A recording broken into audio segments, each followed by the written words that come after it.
Hey guys, what's going on? I hope everybody had a Merry Christmas. I know we did. We've really been enjoying our little break up here with the family, and the kids had a nice Christmas, and we all did. We all had a nice Christmas. And this is about what I've been doing most of the time right here, just sitting here by the fire. I just started me a new fire here just a little while ago. And I thought I'd go ahead, and I don't have no plans for the day, so I want to go ahead and get the camera out, and we'll go over some more of them questions that I didn't get to answer on the road. And I also thought some of you might like seeing a couple shots of the area right here where I'm at, the property here. It's really beautiful up here, and especially in the wintertime. You know, the woods, you can see the woods. It's always a pretty sight, you know, when all the leaves fall, and you can just tell it's winter, and it's just a real pretty sight.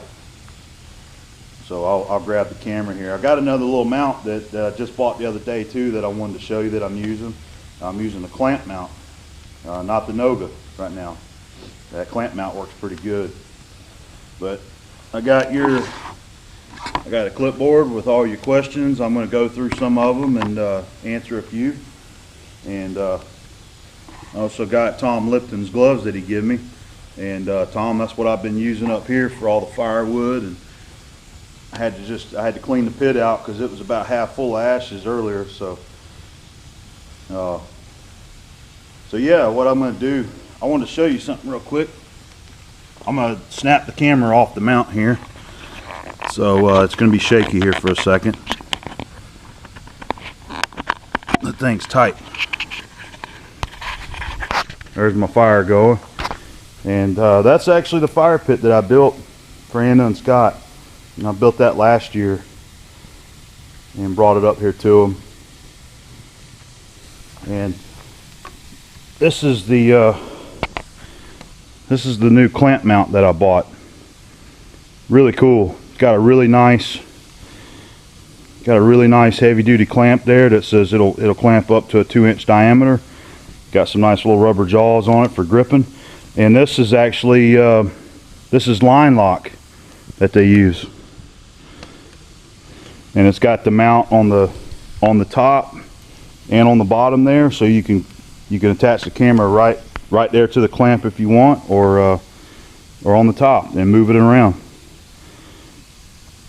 So I think I'm going to put you back on the camera mount here.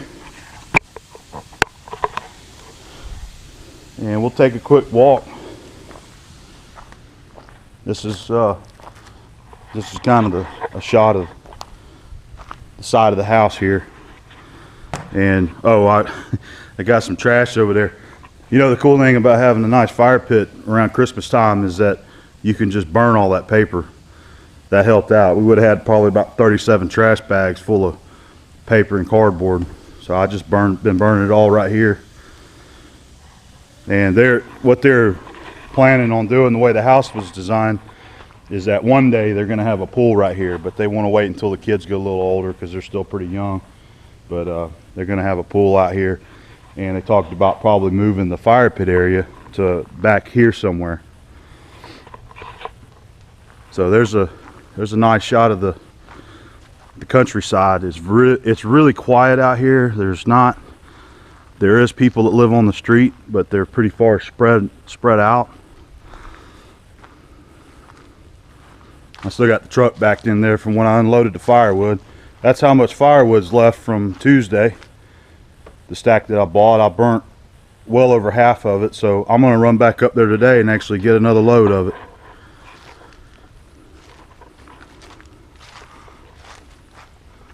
You see, they do have a neighbor over there. That's the closest neighbor to them.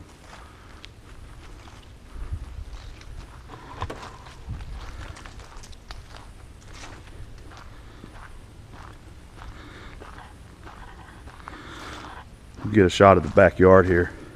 They do have a pond down here that's got fish in it. I know it's got some catfish in it because I fed them before.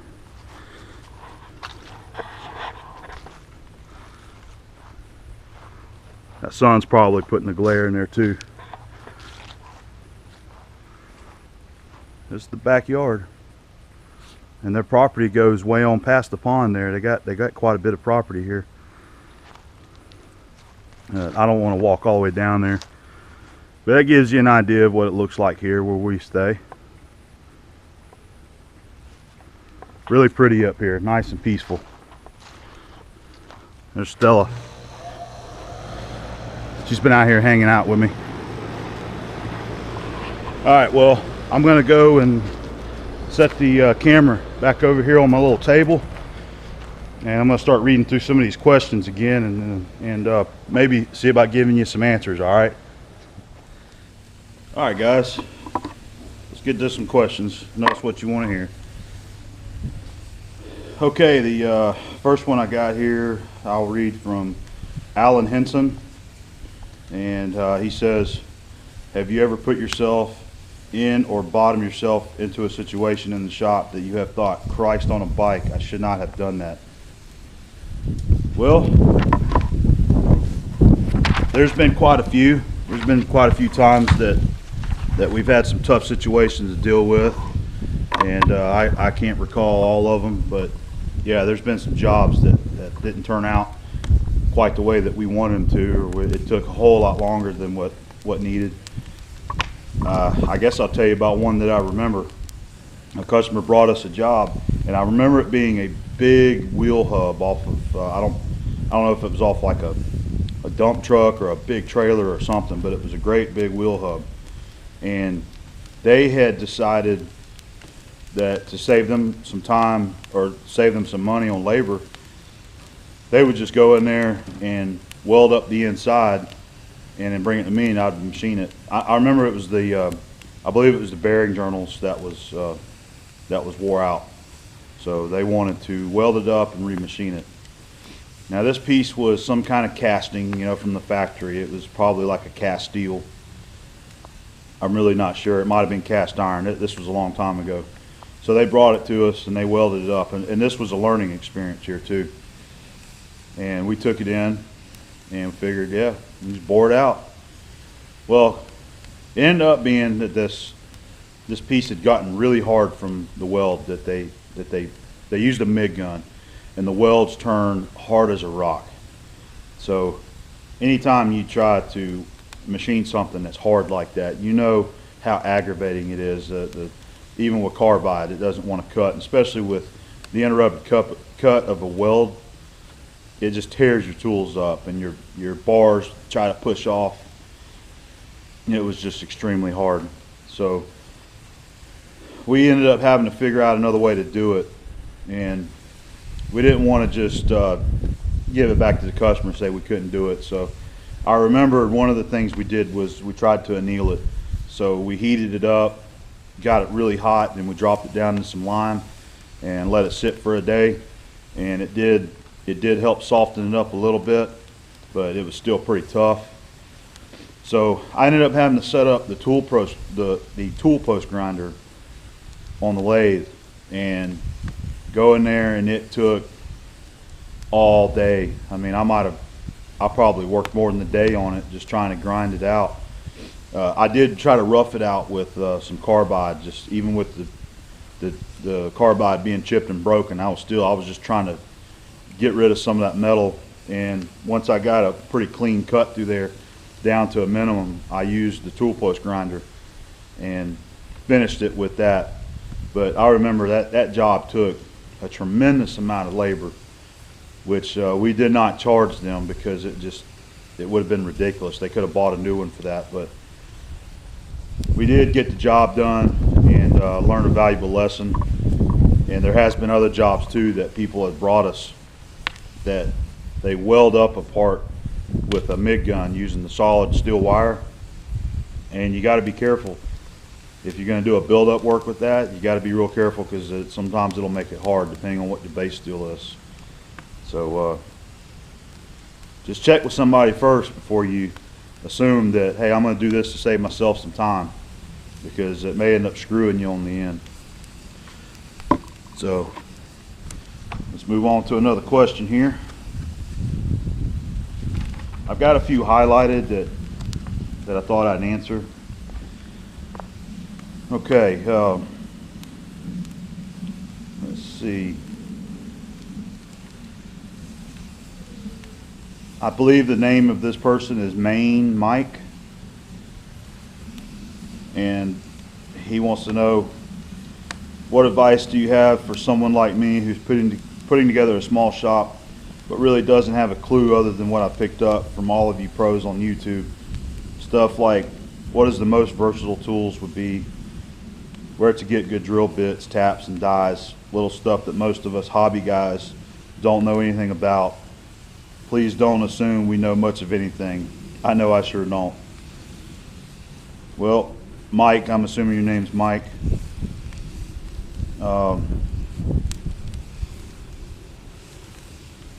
You know, if you're going to put together a little hobby machine shop to do your stuff, you know, you need to have some kind of lathe and a little mill. It just depends on the size of the work and how much money you want to put into it. You can get them from small to large. So if you want something used, you know, you got to search your local Craigslist, see if you can find some machines on there, and search around, you know, around your areas, and look for some machines. So find yourself a good lathe that something that you can either hook up and go, or maybe needs a little bit of work. That's always a good learning experience too, is getting a lathe that needs a little bit of work and fixing it. So you can do that, find you a mill, and get cracking, man. Get in there and start using it, playing around. And obviously you watch YouTube, so check out some machining videos on how to do some simple operations, and learn how to use the controls, use your feed rates, and setting the right RPMs when you're cutting.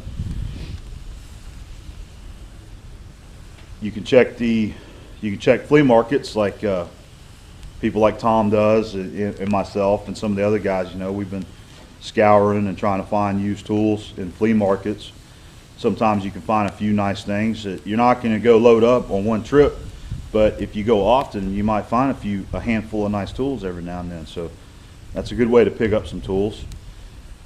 Now, as far as buying some, if you want to invest some money and buy you some nice cutting tools, some new stuff, then search places like Inco or MSC or Travers Tool. Some people even like to buy from Grizzly. They have some decent stuff. But I would advise, if you're going to buy taps, I like a good quality tap. I don't like a cheap, like some of them you'll see is listed as like just carbon steel. I've had bad luck with taps like that. I had a helical set somebody had bought me at work because I had to fix a hole in a real hurry, and I went in to tap the hole with this tap that was from this helical kit, and I didn't get but like maybe 3 threads in there, and I was even using a tap guide in the mill to keep it center, and the damn thing broke as soon as I started using it, you know. And I looked at it, and it was a cheap foreign made tap. It looked like just bad quality work. So anyway, some of those tool companies there, you know, Inco's a good place to buy from on the cheap. Check their sales. They always have stuff on sale, and get you some taps, get you a decent set of drill bits. I like a good quality drill bit. They seem to the American made stuff seems to last a long time, and they don't burn up real quick. And I like the 115 piece drill set myself. It's got all of your fractions, letters, and number drills in there.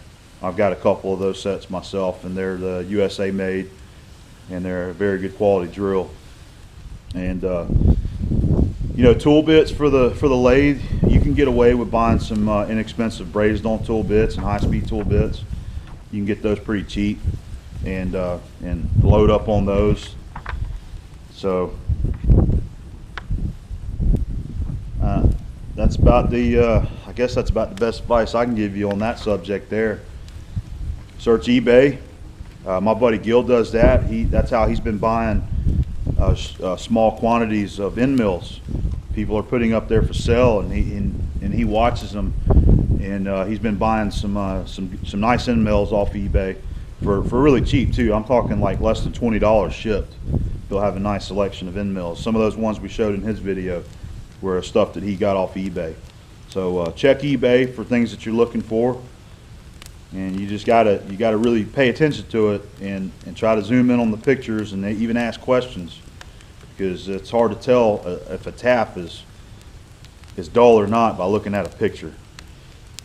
So I hope that answered your question, Mike. And yeah, just keep watching YouTube. There's a lot of stuff out there on in YouTube world that teaches you a lot of different things. I might have to go through here and highlight some more that I didn't highlight, but there's about 25 pages here. Okay, this question is from Andre Mosley. I believe that's how it's said, pronounced, Mosley. And he wants to know, what advice would you give to a second-year machinist apprentice? Well, Andre, I think you need to, in your second year, you should have quite a bit that you've been taught and learning how to do. So I say you just keep up the hard work, and you pay attention, and you prove yourself that this is what you want to do, and that you're not just in there goofing around. Whatever advice that the older guys, the more experienced guys have been teaching you, you make sure that you pay attention to that, and you keep it in your mind. Don't just let it go one in there and out the other. You watch and you hear and you listen to what people are teaching you, and just keep trying hard and picking up any kind of information you get. And when you're doing your work, you do the best thing. You do the best you can at it, and try to prove that you got what it takes. And just keep cracking at it. Keep going. So that's kind of how I feel on that. Second year apprentice. I mean, I guess you could consider I was an apprentice when I started working for my dad, but I never really thought about it like that. You know, I was just thrown in the shop. I started cleaning up, and as soon as I got done cleaning, I started helping with whatever had to be done around there, and they were showing me how to use the lathe, how to use the mill, how to set parts in the machine and indicate it, how to drill, how to turn, and I paid attention to everything that was taught to me, and it helped me be able to get over on the machines and do work without always having to ask somebody, all right, what do I do now? So just pay attention and keep picking up all that advice that they're giving you. Keep learning.